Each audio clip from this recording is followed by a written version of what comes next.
de vos apresentar um conjunto de diapositivos sobre a camada de transporte. Vou-vos dar algumas indicações na sequência de um e-mail que vos enviei na segunda-feira, se não estou em erro, dia 19. E, portanto, isto define o calendário de atividades no que diz respeito à avaliação contínua. E vou-vos prestar algumas informações adicionais e eventualmente esclarecer algumas dúvidas. Portanto, 2 a 8, vamos ter o nosso primeiro mini-teste, que vai estar disponível entre as 11h30 e as 11h55. E, portanto, às 11h55, tal como é dito aqui em baixo, nesta hora limite para a sua realização, a mesma será automaticamente submetida no estado em que estiver nesse momento. Okay? Portanto, convém que iniciem o teste às 11h30, eu forneço-vos 5 minutos antes a palavra-chave de acesso. Portanto, este primeiro mini-teste tem uma cotação de 2 valores, são 4 questões,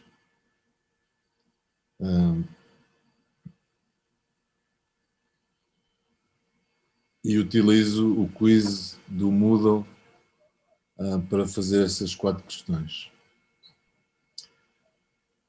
Alguns detalhes que são importantes sobre estes mini-testes. A estrutura é igual para todos os alunos, naturalmente. A complexidade e a natureza das 4 questões é igual para todos os alunos, mas não haverá 2 testes Portanto, iguais. não se esqueçam que... Ok? Eu repito, que é para isto ficar claro. A natureza e a complexidade das questões é igual naturalmente para todos os alunos, mas não haverá 2 mini-testes iguais para 2 alunos diferentes. Portanto, há sempre variabilidade de um teste para o outro em relação a cada uma das 4 questões. Para as questões de escolha múltipla, não se esqueçam que é tão importante assinalar as que são verdadeiras como não assinalar as que estão incorretas, porque senão desconta. Só na questão, nessa questão, portanto não há valores negativos em termos de realização dos mini-testes. Não há nenhuma questão de desenvolvimento, são questões de escolha múltipla e de respostas curtas. A ordem pela qual devem responder às 4 questões não é fixa, é inteiramente livre. E chama a atenção, às 11h55, 2 a 8 dias, o teste encerra. E, portanto, é recolhida a informação que vocês tiverem respondido nesse instante. Convém, portanto, que iniciem o teste à hora marcada, que é às 11h30. Eu forneço-vos a password através do chat aqui desta sessão. E isto é em relação aos mini-testes. O segundo mini-teste está agendado para o dia 27 de maio, que é basicamente a nossa última aula teórica, uma vez que no dia 3 de junho é feriado e no dia 10 de junho também é feriado. Aliás, no dia 10 de junho já sai fora do fim do semestre, mas no dia 3 de junho, que é a última semana de aulas, também é feriado. E, portanto, é a nossa última aula e é o segundo mini-teste. Os princípios são exatamente os mesmos, são 4 questões. E este segundo mini-teste contribui com 2 valores para os 8 valores da avaliação contínua. Depois, os 2 trabalhos práticos em simuladores são também individuais, como são os mini-testes. E são realizados nos turnos práticos, na segunda aula do turno prático que vocês têm vindo a frequentar desde o início do semestre. Como tem havido algumas mudanças, e naturalmente porque isto é na modalidade no regime não presencial, ninguém está aqui a impedir que um aluno aceda ao link de um turno que normalmente não frequenta para eventualmente ver a resolução dada por outro docente. Isto não é importante. Agora, para a realização dos trabalhos práticos em simulador, como é no âmbito de um processo de avaliação, convém que façam parte daquele turno prático. E por isso é que está aqui este inquérito, que eu peço que respondam até ao dia 10 de maio, às 23h59, que indiquem o turno prático no qual pretendem realizar os trabalhos práticos em simulador. Eu, adicionalmente, agradeço que respeitem o turno prático que têm vindo a frequentar desde o início do semestre letivo.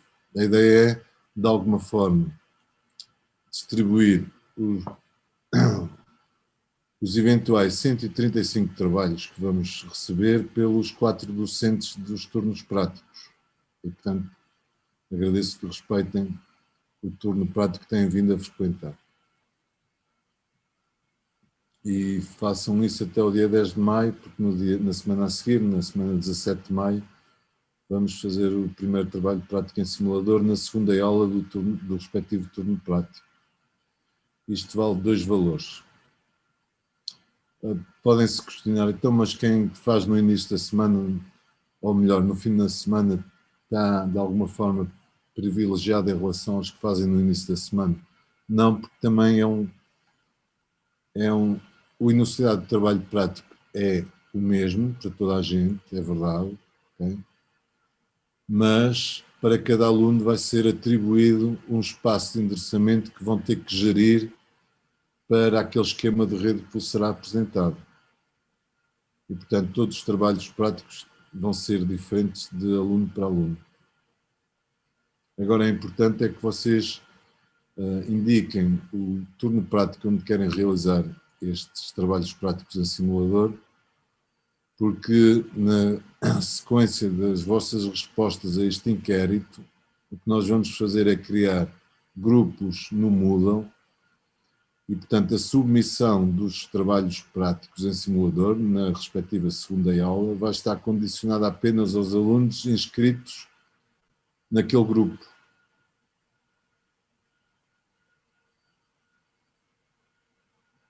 Não sei se há alguma questão que queiram ver esclarecida sobre isto.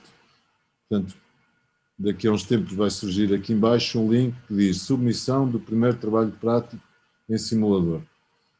E haverá um desses links para cada um dos 5 turnos. E cada um desses links só terá reservado aos alunos que fazem parte desse turno prático. E, portanto, agradeço que indiquem o turno prático que querem realizar os trabalhos práticos até o dia 10 de maio, por favor. E agradeço também que respeitem o turno prático que têm vindo a frequentar desde o início do semestre. Se houver alguma questão que queiram colocar, por favor, digam que é para isto ficar esclarecido desde já. Isto não foi feito antes por uma razão muito simples. Antes do dia 19 de abril, nada podíamos decidir porque havia a hipótese de voltarmos ao regime presencial, o que, conforme foram notificados na passada sexta-feira, isso não aconteceu. E, portanto, só agora é que nós docentes estaremos em condições de especificar este calendário de atividades em função do regime não presencial que se vai manter até o final do presente semestre letivo. Pastor, relativamente ao mini-teste, Diga, sim. pode haver perguntas em que várias escolhas são corretas? Nas questões de escolha múltipla? Sim. Sim. Por isso é que há pouco disse que é tão importante assinalar as respostas corretas como não assinalar as respostas incorretas. Por cada resposta errada assinalada, desconta a cotação de 100% a dividir por n, onde n é o número total de opções erradas. Imaginem 4 questões, 4 opções de resposta. 2 delas estão certas, 2 delas estão erradas.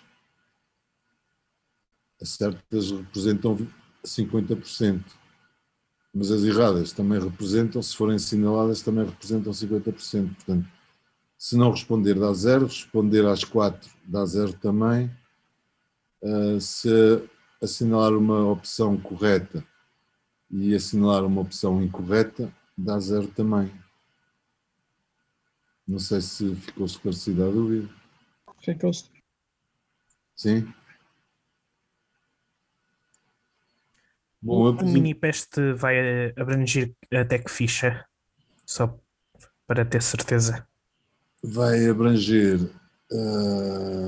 tudo aquilo que foi lecionado nas aulas teóricas e nas aulas práticas, com especial incidência na questão do endereçamento IP, na questão das tramas Ethernet, endereços MAC de origem, MAC de destino, portanto, endereçamento IP e encaminhamento IP, que é aquilo que vamos fazer desde o início. Portanto,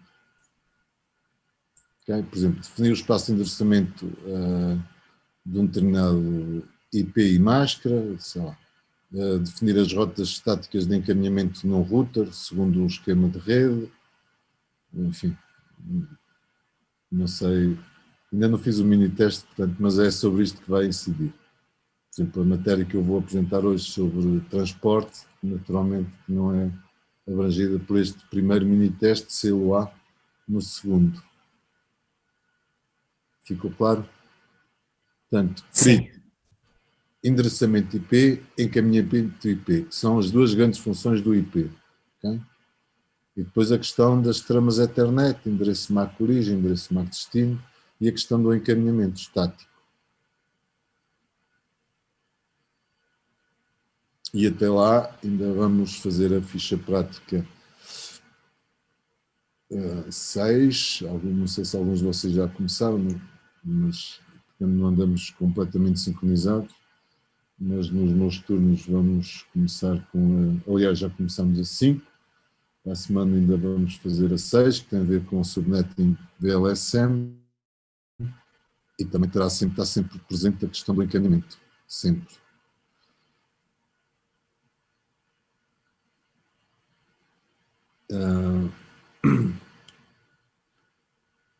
Eu julgo que não deve estar nenhum trabalhador estudante presente, mas na eventualidade de estar, este inquérito que está aqui para aluno, trabalhador, estudante,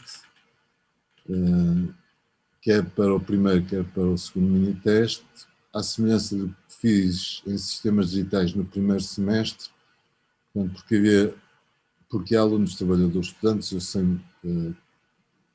quem são, mas também não posso impedir que esse aluno, trabalhador, estudante possa fazer o teste no horário da aula teórica. Okay? Pode ele ter nesse dia não ter aula, não ter trabalho. E, portanto, para aqueles que são trabalhadores estudantes, o mesmo mini-teste estará disponível nesse dia, 29 de abril, às 10h30. Só tenha que responder positivamente a este inquérito, onde assumem-se, sob compromisso de honra, que são alunos que gozam do Estatuto de Trabalhador Estudante. Claro que qualquer um de vocês pode responder a isto. Pergunto-me, e depois o professor vai verificar se o Estatuto de Trabalhador Estudante, se eu gozo do Estatuto de Trabalhador Estudante. Eu uso por princípio o princípio de boa-fé.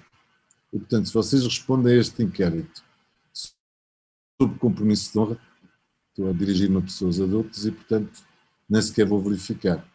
Espero, naturalmente, que não haja ninguém que,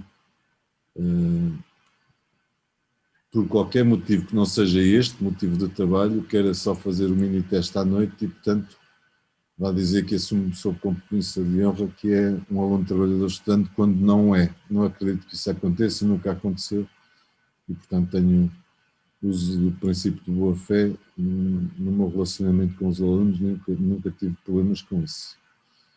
Bom, eu não sei se há mais alguma questão que queiram ver esclarecida, peço-vos que procedam aqui à resposta a este inquérito sobre o turno prático para a realização dos trabalhos práticos em simulador. A vossa resposta aqui vai se manter para os dois trabalhos práticos, para o primeiro e para o segundo. Tá bem?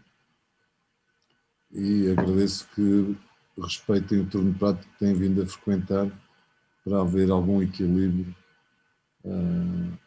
entre os 4 docentes que lecionam 5 turnos práticos.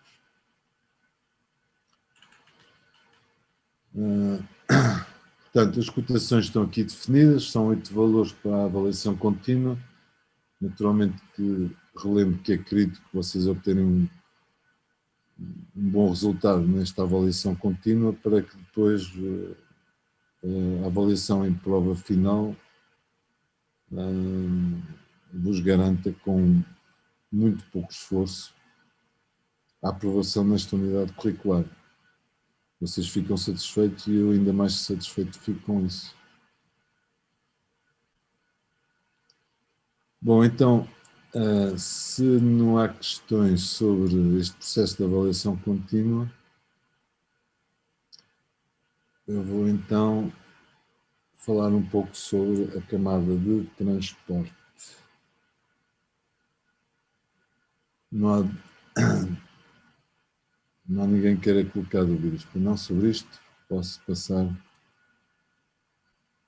Muito bem.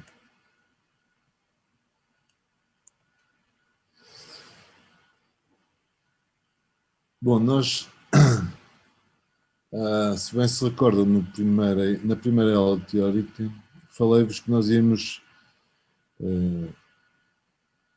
partir da primeira camada física, depois a camada de ligação, já nas últimas semanas andamos em torno da camada internet, da camada de rede, okay? Portanto estamos a subir nestas camadas protocolares e, portanto, chega o momento de falarmos sobre o transporte, a camada de transporte. Portanto, se eu aqui falava ao nível de bits, depois ao nível da camada de ligação falava ao nível de tramas Ethernet, depois aqui ao nível da camada de rede falamos em pacotes IP, aqui vamos falar em segmentos, no caso do transporte ser com o TCP, ou datagramas, no caso da camada de transporte ser UDP. Portanto, basicamente, vou-vos fazer uma apresentação das principais características dos dois principais protocolos que existem ao nível da camada de transporte, que é o TCP e o UDP. Quando é que devemos usar um, quando é que devemos usar outro, o que é que um protocolo garante, o que é que o outro protocolo garante. Portanto, tem aqui uma descrição do serviço que a camada de transporte deve fornecer. Connection Oriented Data Stream Support, portanto, suporte para um fluxo de dados depois de estabelecida uma conexão entre duas entidades comunicantes. Estas duas entidades comunicantes, este fluxo deve existir nos dois sentidos, okay? Sempre nos dois sentidos. Depois um outro conceito que é reliability, que é fiabilidade. O que é que nós entendemos por fiabilidade? Basicamente é dizer que o fluxo de dados que sai num emissor vai garantidamente chegar ao receptor, ao destinatário desse fluxo de dados, pela ordem com que aquele fluxo de dados foi enviado e com a garantia de entrega. Isto é que é a fiabilidade nestes fluxos de dados. Um outro conceito que surge ao nível do transporte é o controle do fluxo, que se pode basicamente resumir no seguinte. Portanto, tem duas entidades comunicantes com um canal lógico estabelecido entre essas duas entidades comunicantes que podem estar na mesma máquina física ou então em máquinas físicas distintas. E a dada altura, o emissor envia o tal fluxo de dados com uma frequência tão elevada que o receptor é incapaz de processar o receptor desse fluxo de dados é incapaz de processar aqueles dados ao ritmo que estão a ser enviados pelo emissor. Então tem que haver aqui algum mecanismo que permita ao receptor dizer, entre aspas, ao emissor, por favor, baixa o ritmo com que me estás a enviar os dados, porque eu não tenho capacidade de processá-los ao ritmo a que estás a enviá-los. Isto é controle de fluxo. Um outro serviço, um outro conceito que surge ao nível da camada de transporte é multiplexagens. Certamente que já se perguntaram como é que é possível, eu vou tentar replicar isto neste cenário, como é que é possível a minha máquina estar, neste momento, a consultar uma página web, neste caso do Moodle. A minha máquina tem um IP, naturalmente. Estar a fazer pesquisas no Google.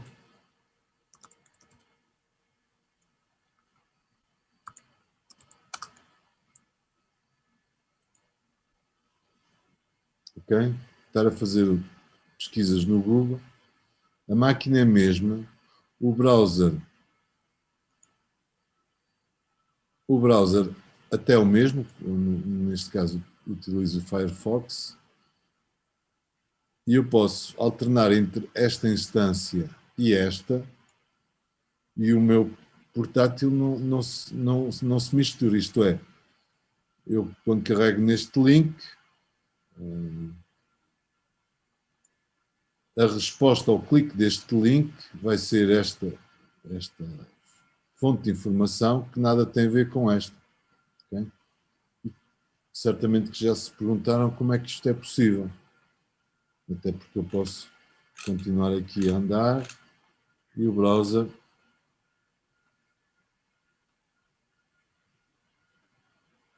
não mistura esta fonte de informação com esta. Então vamos tentar perceber como é que isto é possível. Chama-se isto a multiplexagem.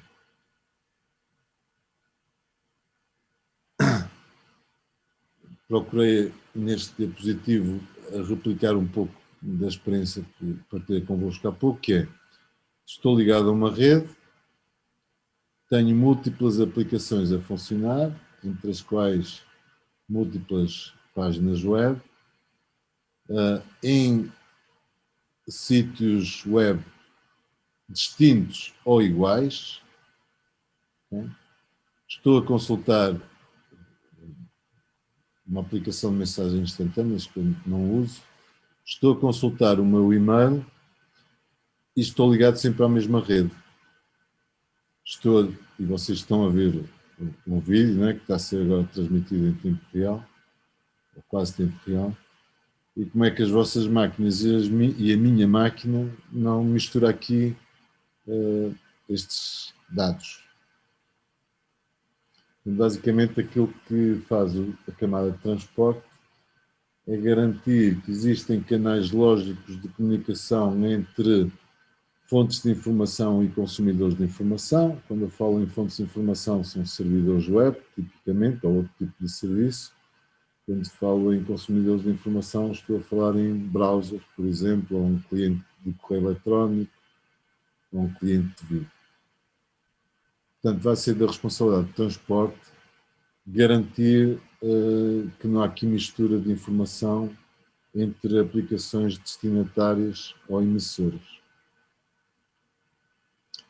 Portanto, isto representa basicamente o conjunto de, agora eu falo em segmentos, porque estou na camada de transporte, segmentos de dados, né, que chegam ao meu portátil porque tem no cabeçalho do pacote IP, tem o IP do meu equipamento, né, e depois o software de transporte no meu equipamento vai ter a capacidade de, ao receber um segmento de dados encapsulado num pacote IP, vai retirar a parte do cabeçalho IP, vai agora olhar para o novo cabeçalho, o cabeçalho introduzido pela camada de transporte, e vai poder decidir a quem entregar os dados que estão dentro do segmento de dados.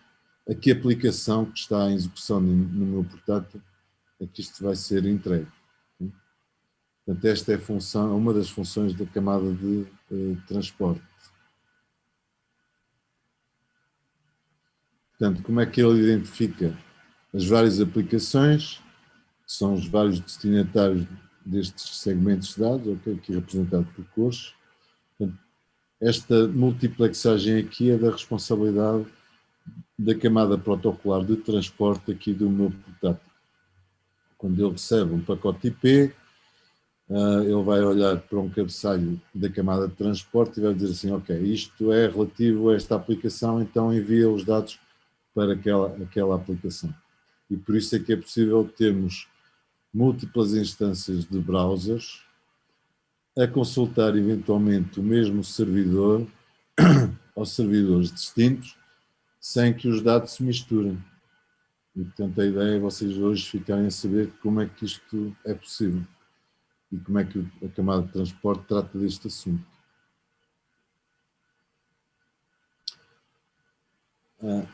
Isto é um pouco mais do mesmo, portanto, basicamente a segmentação de dados para garantir que eu tenho diferentes utilizadores com diferentes serviços, a conversar com diferentes serviços e todos eles chegam a um equipamento e são encaminhados corretamente para o processo ou para a aplicação que está à espera desses dados.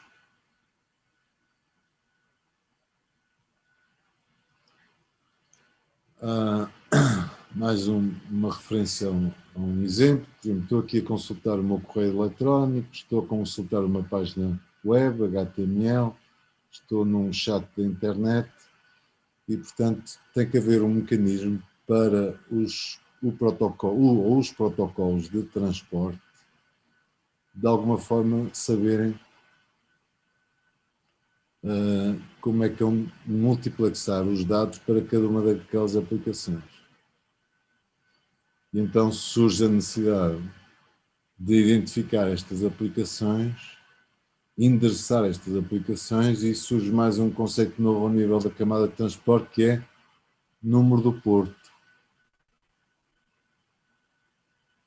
Número do porto. É através do número do porto que a camada protocolar de transporte vai ficar a saber se aquele bloco de dados que chegou num pacote IP se destina ao cliente de correio eletrónico, se destina a um browser ou se destina a um chat da internet. Portanto, mais uma vez, a questão do endereçamento, reparem, a questão do endereçamento esteve presente na camada de ligação com os endereços MAC. Voltou a estar presente na camada de internet, a camada 3 de network, com a questão do protocolo IP e do endereçamento IP. E agora na camada 4, camada de transporte, volta a haver necessidade de endereçar e agora o mecanismo que é utilizado é o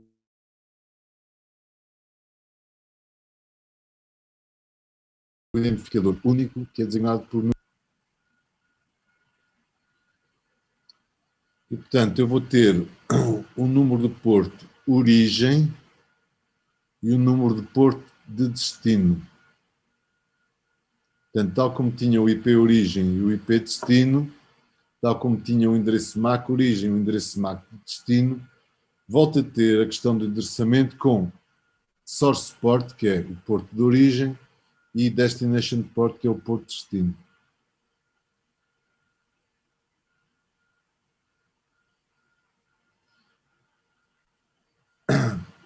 O porto de origem, o source port, é normalmente um número, primeiro, que é efêmero. É um número, já vamos ver qual é o valor deste número, ou o intervalo de valores para este número, e é normalmente um número efêmero, que só vai existir durante um determinado período de tempo. Enquanto aquele canal de comunicação estabelecido entre as duas entidades comunicantes existir, esse número de porto de origem vai ser utilizado. Quando o canal desaparecer, aquele mesmo número de porto de origem pode voltar a ser utilizado. A responsabilidade de atribuir o número de porto origem é da camada protocolar de transporte mas particularmente do sistema operativo. É o sistema operativo de um equipamento que faz esta gestão de números que são atribuídos de forma dinâmica e que vão ter um tempo de vida associado ao canal de comunicação que estão a servir. Tem aqui um exemplo, um cliente HTTP. Um cliente HTTP, o HTTP quer dizer Hypertext Transfer Protocol, é basicamente o protocolo de aplicação, que vamos estudar numa das próximas sessões, com algum detalhe, é o protocolo de aplicação usado entre clientes HTTP. Os clientes HTTP são os browsers, o Internet Explorer, o Chrome, o IE, e um servidor HTTP. O servidor HTTP é naturalmente o servidor web. E sempre que o cliente faz um pedido, envia uma mensagem de HTTP request para um servidor, portanto ele vai enviar um HTTP request, que é uma mensagem que o protocolo define e que segue uma determinada estrutura, vai enviar isto para um servidor web, que vai ter um determinado IP, okay? E o sistema operativo desta máquina que vai enviar o pedido HTTP vai atribuir um número para o porto origem. O porto destino vai ser o número de porto que é tipicamente bem conhecido. Por exemplo, por norma, todas as máquinas, todos os servidores que disponibilizam o serviço HTTP têm um processo à espera dos pedidos num determinado porto. Esse porto é o porto 80. É um número de porto designado por um número de porto bem conhecido. Por que é que se utiliza este princípio? Porque assim, se eu sei qual é o IP da máquina servidora web, okay, os pedidos vão ser encaminhados para o porto destino 80. E quando eu instalo um serviço HTTP server num servidor, aquele processo vai ficar à escuta de pedidos no porto 80. E, portanto, a camada protocolar vai olhar para o número do porto, vê que é 80 e então já sabe encaminhar aquela mensagem HTTP request para o servidor HTTP. Se for o porto 110, já é destinado ao processo que é responsável pelo serviço de correio eletrónico. Se for o 531, é para o Internet Chat. E, portanto, são este número de porto bem conhecido que permitem, na mesma máquina, identificar qual o processo, qual o programa, qual o serviço que vai responder aos pedidos que são direcionados para aqueles portos, que são normalmente bem conhecidos.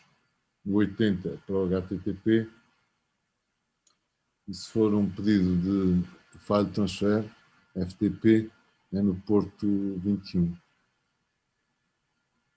Tipicamente, naturalmente, eu posso sobrepor-me a estes números de portos de destino por omissão.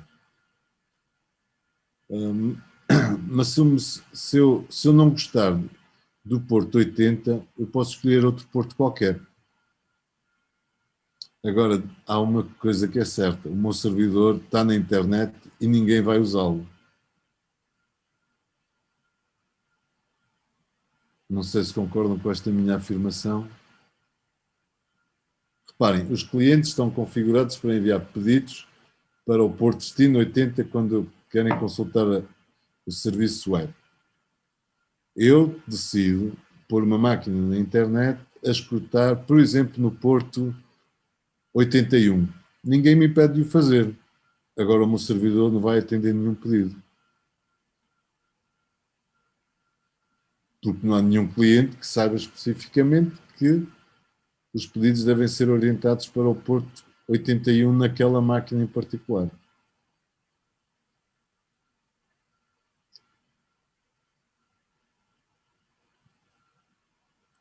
Ostras, Diga, diga. só uma dúvida. Então, se tivéssemos outra página HTML, ele ia Diga. usar a mesma porta? Não percebi. Se tivéssemos outra página HTML, ele ia usar a mesma porta? Se tivéssemos. Outra página HTML, íamos usar o mesmo porto? O mesmo porto de destino.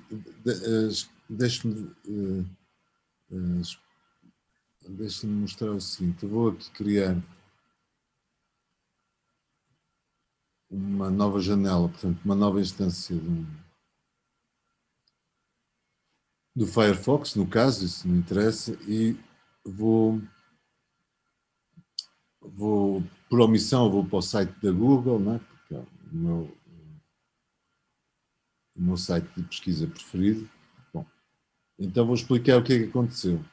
Este cliente que está aqui fez um primeiro pedido para o IP que me foi devolvido para a resolução deste nome, okay? www.google.pt. Isto é o serviço CNS que também vamos dedicar uma aula só para isso, mas para já reparem que a camada protocolar do IP só sabe lidar com IPs, não sabe lidar com nomes. Mas há um serviço que pega neste nome e vai perguntar a alguém, que é o servidor de nomes, vai perguntar, olha, qual é o IP associado a este nome? E a máquina vai responder, o IP é este. E, portanto, depois o pedido é enviado para aquele IP. E qual vai ser o porto de destino? Vai ser o porto 80. Ok? Ele recebe uma página HTML, que é depois apresentada, é interpretada pelo cliente e apresenta este aspecto, mas, por exemplo, esta imagem aqui, ele estabeleceu uma nova ligação para obter esta imagem. O primeiro pedido recebe um fecheiro HTML e no meio do fecheiro HTML está lá a dizer assim, olha, aqui está uma imagem neste URL. Então o cliente o que vai fazer é um novo pedido, pode até estar noutro servidor, okay, para ir buscar a imagem. Não sei se respondi à sua questão, mas isto tem a ver com HTML. HTML quer dizer Hypertext Markup Language. HTTP quer dizer Hypertext Transfer Protocol. Normalmente eles andam sempre os dois. Falamos muito em páginas HTML. Ok. Isso é uma coisa. O servidor HTTP é outra. Agora, normalmente, um pedido, um request a um servidor HTTP devolve uma resposta em HTML, mas pode não ser HTML. Não sei se ajudei a clarificar a sua dúvida, a esclarecer a sua dúvida. Acho que você não percebeu muito bem. Por exemplo, o setor agora tem essa página do Google aberta. Se o setor abrir outra página, as duas páginas vão estar a trabalhar com o mesmo porto. Se eu agora, não sei, é que eu ouvi, praticamente não ouvi. A pergunta do Não meu se colega importa. é, se tiver duas instâncias do Firefox abertas. Já tenho uma, Exato. sim. E ambas vão utilizar a porta 80? Como porto destino, sim. Como porto destino, sim. Por exemplo, eu aqui posso ir ao site da Google. Como porto destino, sim. Como porto origem, é que não. Por exemplo, tenho aqui esta instância, certo? Acho que já aqui tenho outra, Augusto, está aqui outra. Tenho aqui outra instância no mesmo site. O porto destino é sempre 80. Mas o porto origem é que vai ser diferente. Voltando aos diapositivos. O porto origem é um número de porto que é atribuído de forma dinâmica. Então, vamos lá simular isto neste exemplo. quando eu faço o refresh desta página, ele vai enviar um pedido, um HTTP request, para o IP associado a este nome. Vai ter como porto de destino 80, mas vai ter o porto de origem o valor, por exemplo, 64.000. Estou a inventar números. Este aqui vai ter uma mensagem HTTP request sobre o mesmo IP, porque o nome é o mesmo, né? Vai ter como porto de destino 80, mas tem como porto de origem não o mesmo número deste, mas um número diferente. Por exemplo, 65.700. E, portanto, o que é que vai fazer o servidor da Google? Vai receber um pedido com um IP de origem 65.000, perdão, com um porto de origem 65.000 e aqui um porto de origem diferente, por exemplo, 67.000. Quando a Google vai responder, portanto, ele responde exatamente com o mesmo conteúdo, é verdade, mas quando vai responder, a resposta vai ser desmultiplexada pelo meu portátil, porque uma vai ter como porto de destino agora, aqui neste caso, o 65.000 e aqui o 67.000. E, portanto, não há confusão. Eu apresento já um diapositivo que esclarece isso mais para a frente.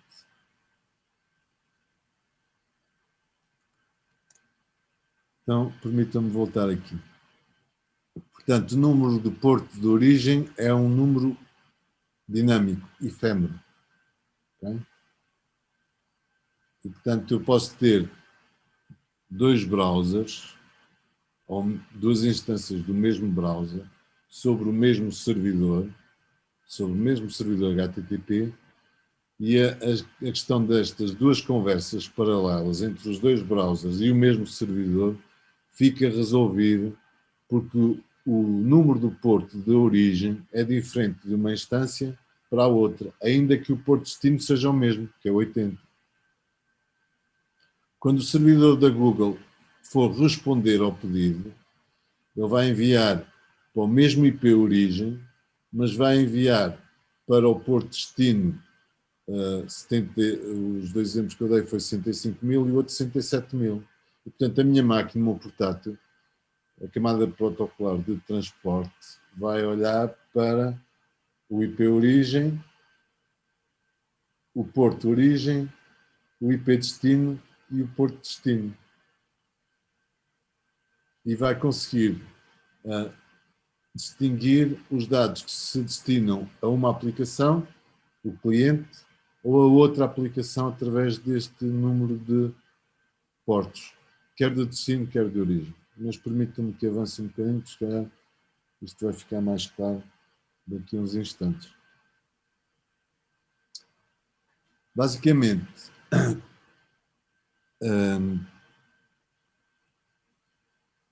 o que acontece entre duas entidades comunicantes, e agora temos que generalizar isto o máximo possível. São duas entidades comunicantes, vai existir um canal lógico que se estabelece entre estas duas entidades comunicantes, e esse canal lógico vai ter um identificador que é único em termos universais. Como é que se garante esta unicidade?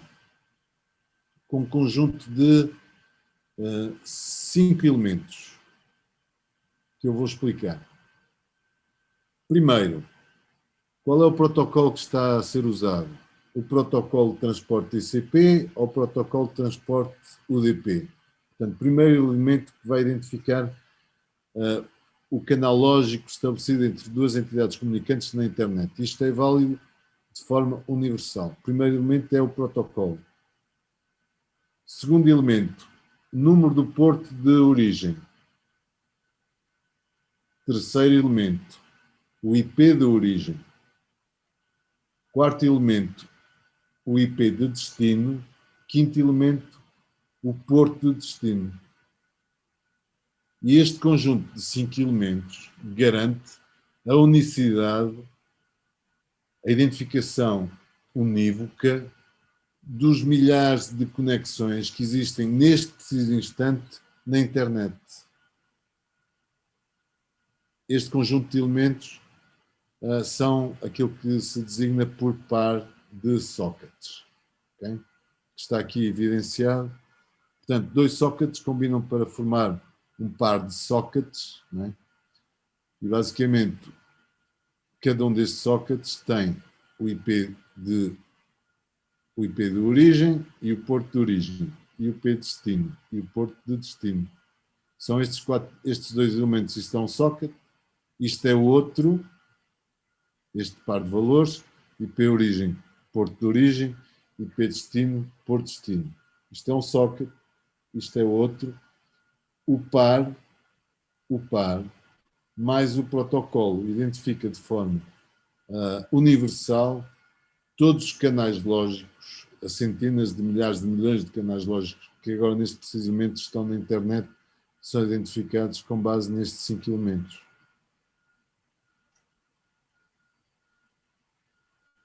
Portanto, os sockets permitem que múltiplos processos que estejam em execução num cliente e múltiplos processos que estão a correr nos servidores consigam identificar de forma clara, inequívoca, o tal canal lógico de comunicação estabelecido entre 2 entidades comunicantes. Estas 2 entidades comunicantes, normalmente, de um lado tem o cliente, do outro lado tem o servidor.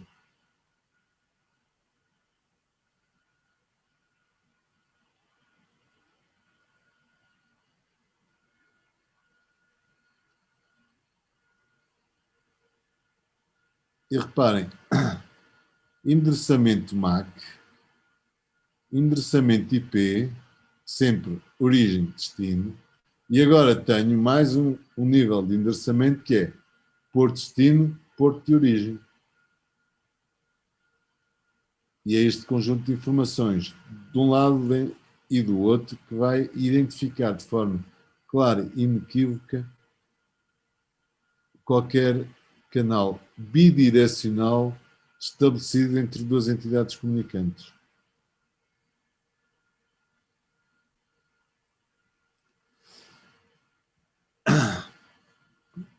Vamos ver alguns números de destino identificados e registados e mantidos pela organização IANA, Internet Assigned Numbers Authority, que definiu o seguinte: para o número de porto entre 0 e 1023, estou no intervalo de número de portos destinados àquilo que é designado por número de portos bem conhecidos.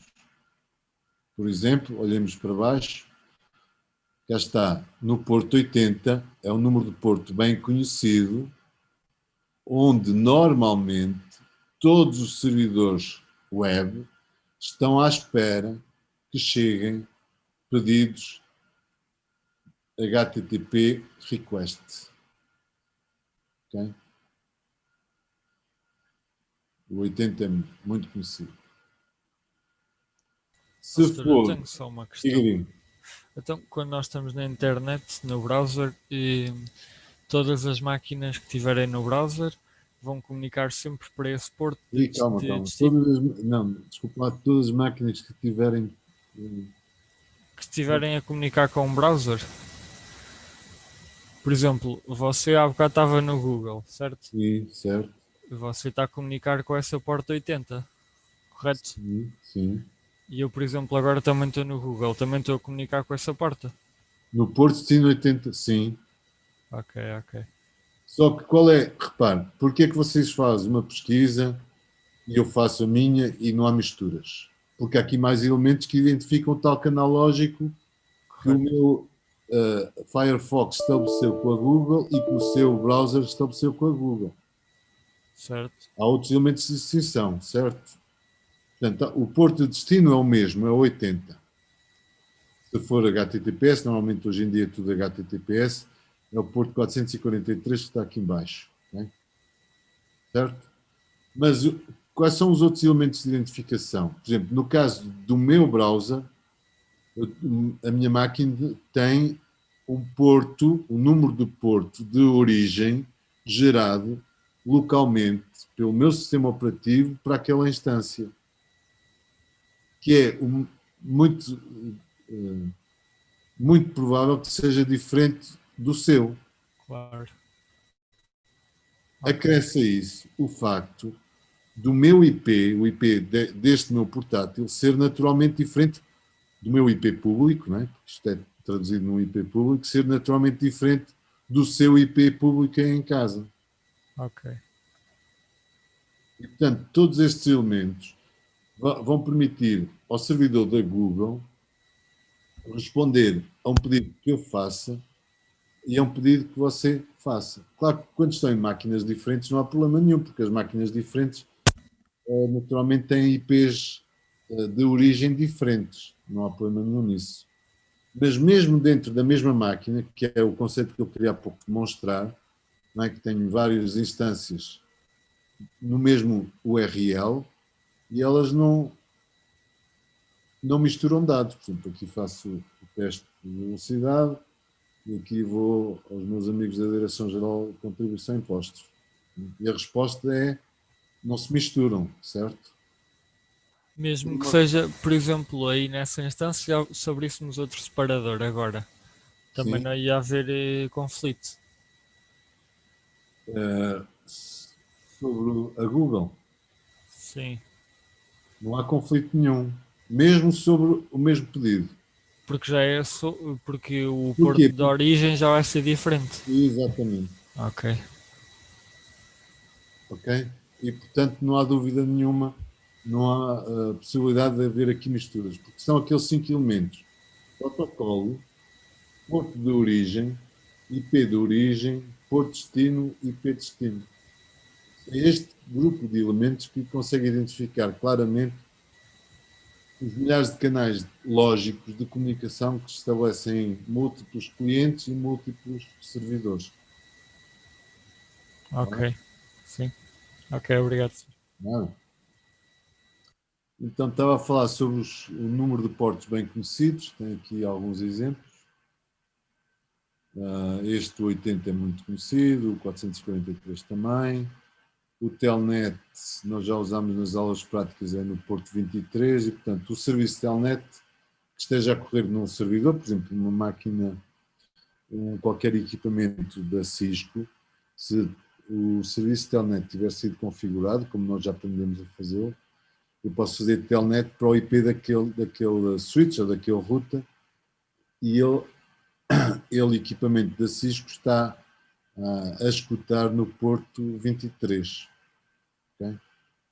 Se for SSH é porto 22, se for FTP tem que ter estes dois portos a funcionar, o 20 para os dados, o 21 para o controle, enfim, são apenas alguns. Depois do valor 1024, deste valor 49.151 são os números de portos que são registados. Eu já vou dar um exemplo para perceber isto. E depois, desde o valor 49.152 ao valor 65.535, este valor, reparem, se eu vos perguntar quantos bits é que utilizo para representar o número do porto, vocês sabem-me já dizer, não sabem? Quantos bits é que eu utilizo para representar o número do porto? Com estas gamas que estão aqui, 16. quantos bits? 16, certo? 2 vezes 16 é 105.576, portanto vou do número 0 até o 105.565. Estes números aqui, entre este valor e este, são os tais número de portos dinâmicos ou efêmeros ou temporários, que são normalmente usados como porto origem. Como porto destino, será sempre um número dentro deste intervalo. Então, agora para explicar este número de porto registado, que utiliza aqui um valor entre 1024 e 49.151. Bom, a Cisco desenvolveu um protocolo que implementa um mecanismo de redundância entre dois routers. Imagina que tem dois routers que permitem o acesso à internet e por forma a garantir redundância, por exemplo, falha de energia, outra coisa qualquer, eu quero ter sempre acesso à internet. O serviço é crítico e, portanto, a ligação à internet é crítica. Então, eu tenho dois routers com ligação à internet, mas só um deles é que está naturalmente a funcionar em qualquer instante. E entre estes dois routers, eu implemento um protocolo da Cisco, que é o Hot Standby Routing Protocol, HSRP, e a Cisco pediu, junto da IANA, para registar o número do porto 1985 para a troca de mensagens entre estes dois routers. Como é que a redundância funciona? De X em X tempo, um router manda uma mensagem ao outro a dizer assim, olha, eu estou vivo. Isto acontece periodicamente. Quando um dos routers já há algum tempo que não obtém a tal mensagem de que o outro router está vivo, toma conta das operações e entra logo em funcionamento e passa a ser o gateway daquela subrede. E as pessoas que estão na subrede nem se percebem que a ligação à internet falhou. Isto é um mecanismo de redundância. Fica aqui o exemplo. A Cisco pediu à IANA para registrar o número 1985 para implementar a troca de mensagens entre dois routers com o protocolo Hot Standby Routing Protocol, HSRP. Fica o desafio de quererem saber mais. Isto para um exemplo destes números de porto registered. Okay? Só tenho uma dúvida. Diga. Na porta de 21 não devia ser FTPS, que é o protocolo da FTP, mas através do SSH. Desculpe. Na porta 21 Sim. é FTP, mas é FTPS por SSH. Eu acho que não, pá. Eu já utilizei um servidor FTPS e eu utilizei sempre a porta 21, que é aquela que está definida. Não, mas é assim. A primeira conexão é no porto 21 e depois, quer o seu cliente, quer do outro lado o servidor FTP, ok? Sobre essa camada protocolar introduzem a questão da segurança. Mas a primeira ligação é sempre sobre o porto 21. E depois é que passam para o nível de segurança em SSH e utilizam o porto 22. Porque o SSH, Secure Socket Shell, também serve para transferir ficheiros.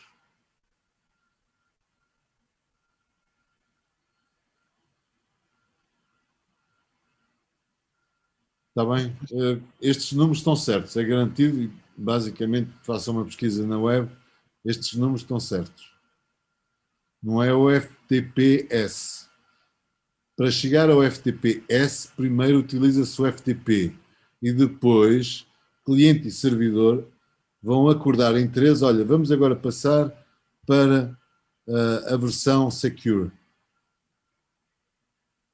Por exemplo, a maior parte das vezes os pedidos são direcionados para o porto 80 de um servidor web e a partir do momento em que eu estabeleço a primeira ligação, eles passam para o porto 443. Porquê? Porque entre o meu browser cliente e o serviço e o servidor que está do outro lado, depois do estabelecimento da conexão, sem a versão Secure ativa, eles decidem passar para o porto 443. Mas é numa fase posterior. E, portanto, estes números são corretos, até porque se consultarem o site da IANA, estes números permanecem lá. Agora, isto não quer dizer que depois de uma primeira conversa entre um cliente HTTP e um servidor HTTP, ambas estas entidades decidam, olha, vamos passar para o modo seguro. E então, passam para o modo seguro e passam a usar o porto 443. Mas normalmente o primeiro pedido vai para o porto 80. E se quiser verificar isso, basta fazer um Wireshark sobre meia dúzia de ligações, mesmo que depois passem para HTTPS. Mas normalmente o primeiro pedido é feito com direção ao porto 80. E o mesmo acontece para o File Transfer Protocol, mas em modo seguro. Ok? Ok. Bom, então são estes números de portos que a camada de transporte vai usar para fazer chegar os dados às aplicações corretas. SMTP, que é o correio eletrónico, DNS, TFTP. Já usámos o TFTP, não já? O que quer dizer TFTP? Trivial File Transfer Protocol. Nas aulas práticas usamos isso para fazer uma salvaguarda do fecheiro de configurações de um equipamento da Cisco num servidor com serviço de TFTP ativo. Utiliza o UDP e o DNS tanto utiliza o TCP como o UDP. Ok?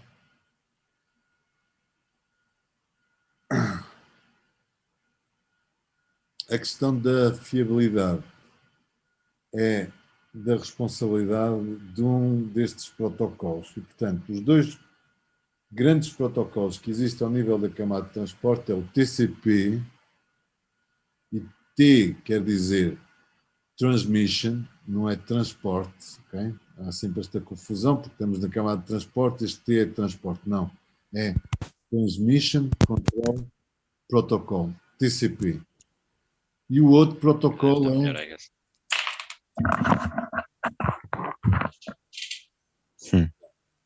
Weird. Olá.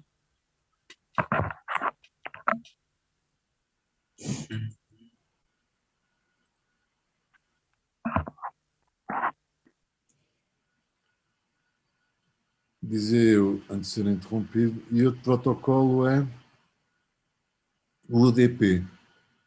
Okay? São os dois principais protocolos. Eu pergunto se lembram de um protocolo que já aqui foi apresentado, que também se situa na camada de transporte.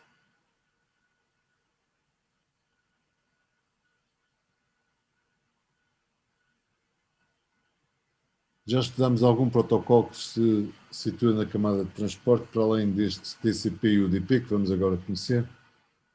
Qual é a vossa resposta? Quando trabalhávamos no Cisco, e enviávamos aquela mensagem, não usávamos um protocolo. Não percebi, desculpe. Quando estávamos a fazer simulações no Cisco, e enviávamos aquela mensagem, não estávamos a fazer uso de um protocolo também. Já não me lembro o Que nome. mensagem? Que mensagem? Quando mandávamos mensagem do PC1 para o PC2, não estava. Quando enviavam um PDU de uma máquina para outra, sim, usavam um Sim. protocolo de transporte. Qual era esse? Já se esqueceram? Já não me lembro. MP é o protocolo do ping, né? Do ping, do traceroute. O ICMP, o Internet Control Message Protocol, é um protocolo na camada de transporte que é usado como ferramenta para diagnosticar e resolver problemas de endereçamento e encaminhamento. Lembram-se disso? Na última aula falámos disso. Portanto, para além destes dois, estes dois protocolos foram apresentados como protocolos de utilizador e o protocolo de sistema era o ICMP, mas também é um protocolo de transporte. Porquê? Porque a mensagem, por exemplo, ICMP Echo Request, é encapsulada num pacote IP. E quando chega ao destino, chega à camada de transporte ICMP e o ICMP vai fazer o envio de uma mensagem ICMP Echo Reply, socorrendo-se da camada protocolar IP, ou seja, encapsulando num pacote IP a mensagem ICMP Echo Reply. E depois vai para tramas Ethernet, que também fazem o encapsulamento de pacotes IPs. Bom. E, portanto, o que nós vamos fazer, não hoje, mas o que vamos estudar com detalhe na próxima semana também, para além do mini-teste, é estudar as características com detalhe do TCP e do UDP. Okay?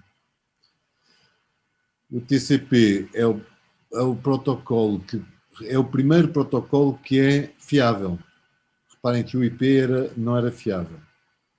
Eu disse, na altura, não, o IP não é fiável. Pois, porque a questão da fiabilidade foi empurrada para camadas superiores. Então foi definido o protocolo Transmission Control Protocol, TCP, que é um protocolo fiável. Okay? E para além disso, é um protocolo mais simples, que é o protocolo UDP, que normalmente é usado para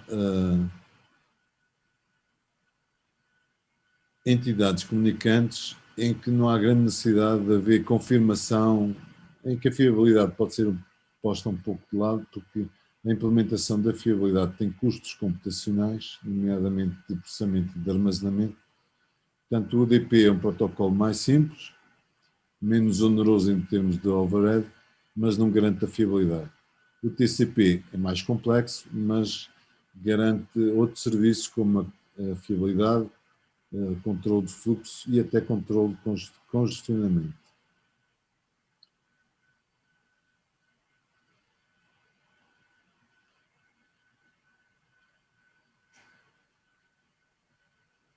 Portanto, o TCP é fiável porque garante a entrega dos pacotes no seu destinatário pela ordem com que foram enviados. Isso vai ser bem validado na próxima aula, porque basicamente cada um dos segmentos que são enviados são numerados por parte do emissor e por parte do receptor. Cada um daqueles segmentos vai ser confirmado.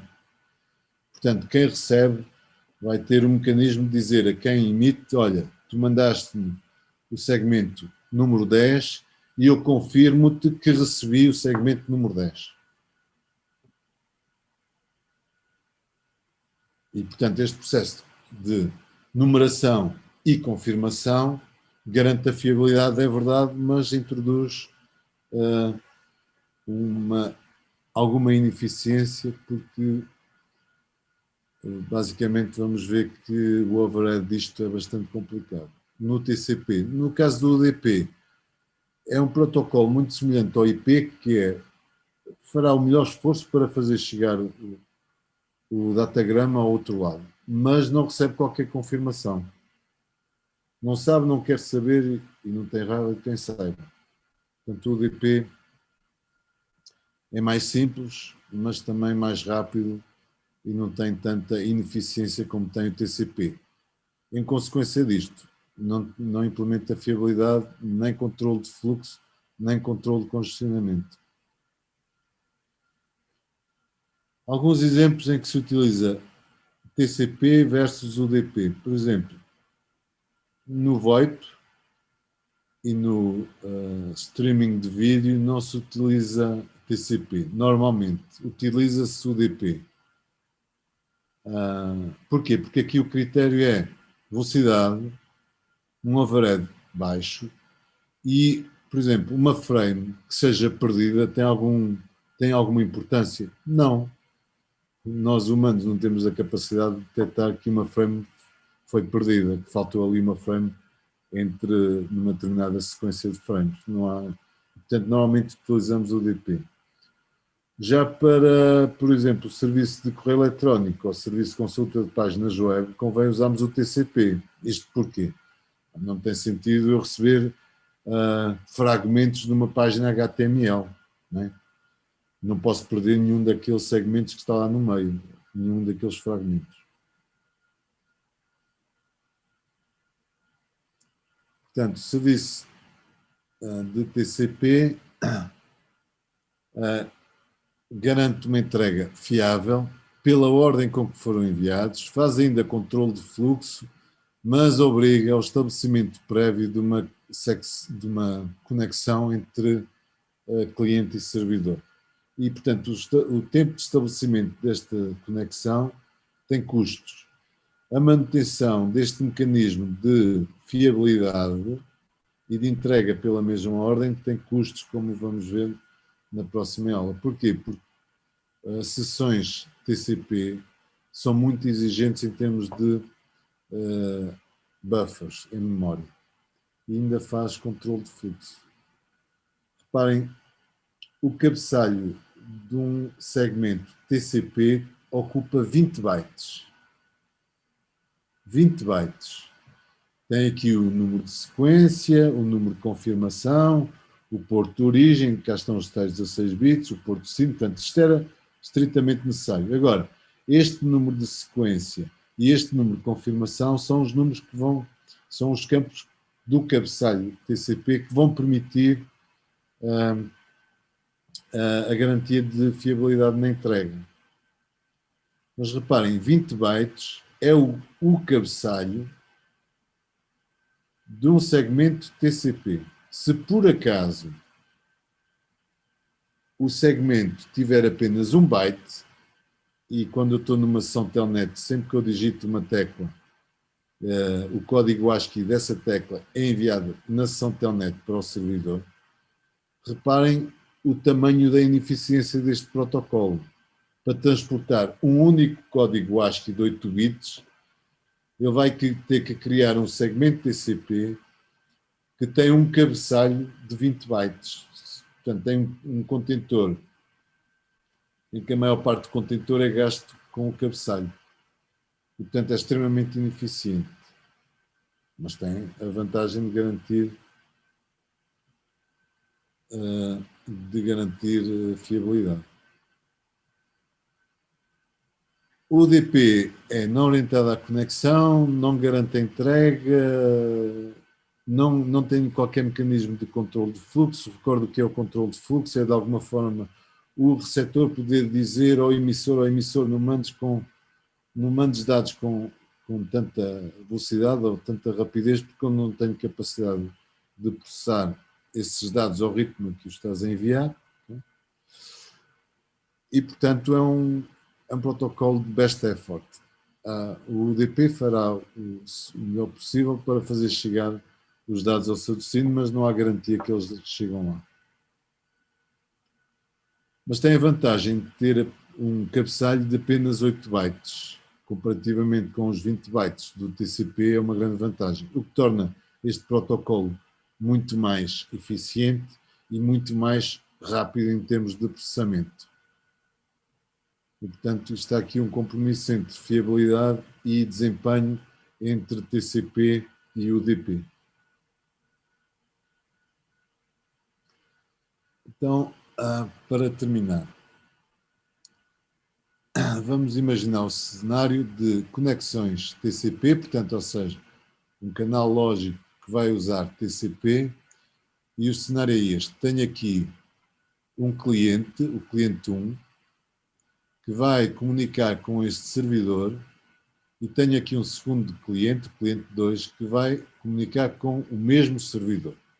Mas o cliente 1 vai querer aceder a páginas web que estão neste servidor HTTP, e o cliente 2 vai procurar aceder ao seu correio eletrónico, ao correio eletrónico da pessoa que está aqui no PC do cliente 2, e, portanto, vai contactar com o protocolo Simple Mail Transport Protocol no porto 25.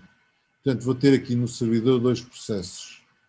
Um que está à escuta de pedidos no porto 80 e outro que está à escuta em pedidos no porto 25.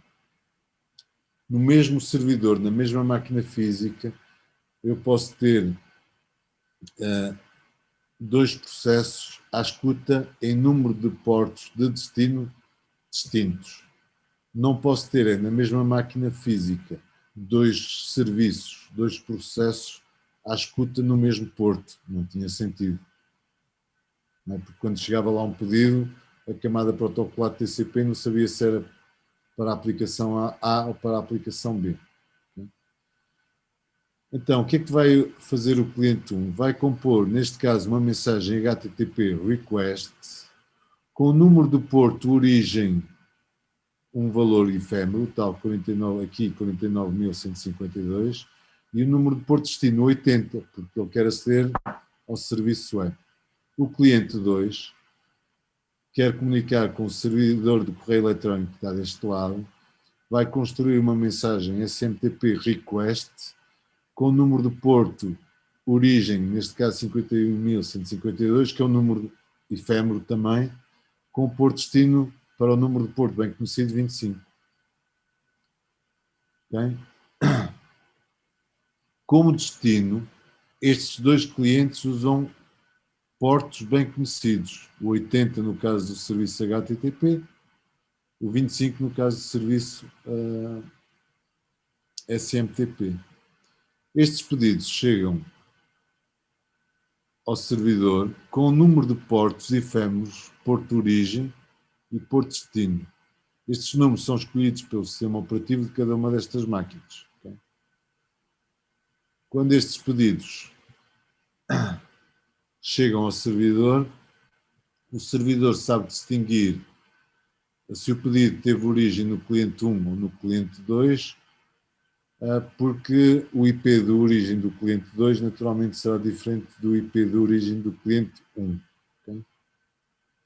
Portanto, isto é, digamos, a informação sobre o número de porto de origem e o número de porto de destino do lado do cliente 1, isto é do lado do cliente 2. Portanto, em termos de multiplexagem, aqui a camada protocolar do servidor vai receber uma mensagem HTTP request que veio pelo porto 80 e com um porto de origem 49.152. E vai construir a resposta trocando o que era origem de um lado, passa a ser destino do outro. E a mesma coisa para o servidor de correio eletrónico. Okay? As respostas, portanto, vão ter como porto de origem 80 e porto destino para o cliente 1 o número do porto, que era o número de porto de origem à data do pedido. E faz a distinção entre o cliente 1 e o cliente 2. E, portanto, é este o mecanismo que é implementado do lado dos servidores que atendem, que implementam múltiplos serviços, serviço HTTP no porto 80 e, por exemplo, o serviço SMTP no porto 25. Estes clientes podem fazer os seus pedidos e os canais lógicos estabelecidos entre estes dois clientes aqui, server e cliente 1 e server e cliente 2, estão de forma inequívoca identificadas por aqueles 5 elementos que eu recordo: protocolo, TCP ou UDP, IP de origem, porto de origem, IP destino, porto de destino. E é este mecanismo que permite identificar de forma universal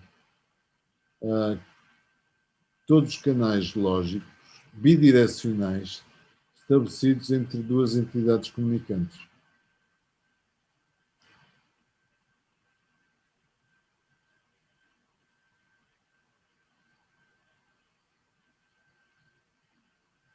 E, portanto, não sei se isto responde,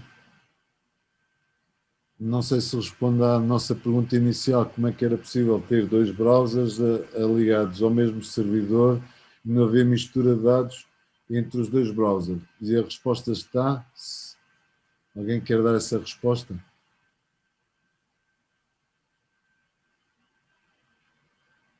É que cada um dos browsers vai utilizar o número de porto de origem, que é um número de porto efêmero, diferente.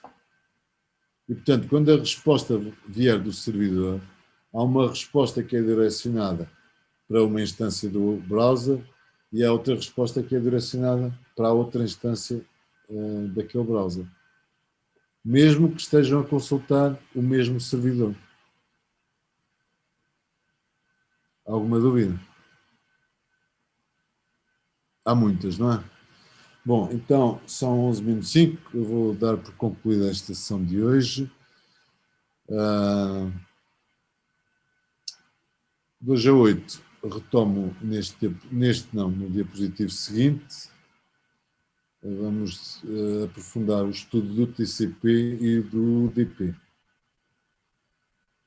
Não é? E pronto, até à próxima.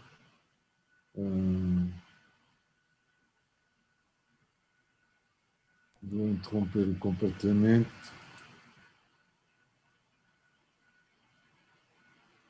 Adeus, professor. Deus.